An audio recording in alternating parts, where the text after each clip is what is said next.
So when you're rigging in theater, one thing you have to remember more than any is that you are hanging things over people's heads, students, faculty. So you have to make sure that you're using the proper equipment, and there are a couple of ways to do that. Number one, all of your equipment has to be rated.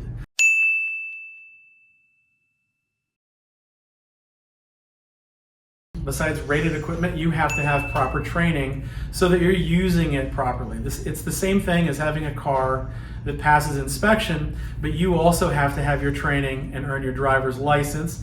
Rigging is exactly the same. You have to know what you're doing so that you're doing it properly. It protects the students and it protects you and your liability. Number one, these are cable cutters. These are specially made for cutting wire rope or aircraft cable. They are hardened steel and they're made for cutting rope appropriately. Secondly, this is a swager. A swager. A swager. But what it's used to do is to compress these tiny little pieces of hardware called swages. If you look at the end, they've got these two little openings. And what these do is they terminate wire rope or aircraft cable. So when you're hanging things above head in a theater, you have to use rated aircraft cable or wire rope. This happens to be 1/8 inch aircraft cable.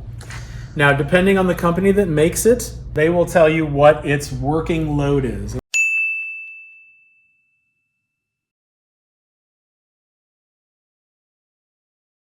Working load is not the same as terminal load or breaking load, which is when that cable will fail. They generally don't tell you that number because they don't want people to try to get close to that number.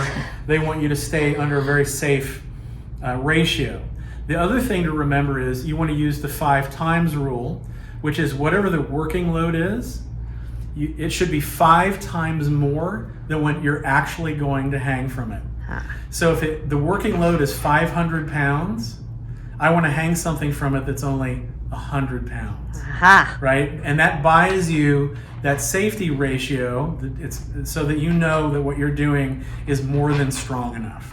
Okay. So let's work on terminating a wire rope, meaning putting a loop in the end of it so I can connect it to something. I take my swage and I go through one side of it very carefully. See it coming through one side, and then I'm going to make a loop with it. I'm going to go back the other way and just have it sticking out ever so slightly right there at the end. Now I'm prepared to put in another piece of hardware that's important to the process. This is called a thimble. And the thimble goes in to determine the diameter of the loop. And the reason for that is a term called the D to D ratio.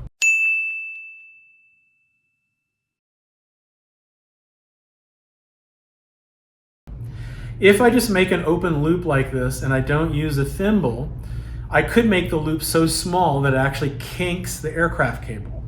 If it kinks it, that creates a weakened spot where the cable could break under too much weight. So I want to put this in here. Clay, would you mind helping me? He's going to hold that thimble to the very front, and I'll slide this until it is the correct size. Now this is tight around the thimble, and that's the correct size of the loop. You need to then crimp or swage this piece of hardware, which is called a ferrule. We're going to use the swager, and we're going to go on the third hole, which is the 1/8 inch swage. Clay, you want to help me out? That's just fun. And now swage it. Do it one more time. There. Do it one more time. It crushes the ferrule down to the correct diameter so that it then terminates that cable. That's not going anywhere. And it won't let go. Now the reason we do that is if we want to attach this to anything, I now have a closed loop. This device is called a shackle. Okay. It actually has its rating on it. It says 3/4 T, which stands for ton. So it'll hold 1,500 pounds, 1,500 pounds. I open the shackle. I can put it through. Finger tighten the shackle. Never tighten a shackle with a tool. You're then bending the shackle in, which causes a weak point that could fail. You only need to make it finger tight because the weight is being distributed up and down, right? It doesn't need that extra tightening. And so this is the basic way to connect a wire rope to anything else. A phrase to remember when you're rigging is, all right, is a rig is only strong as the weakest link in the chain.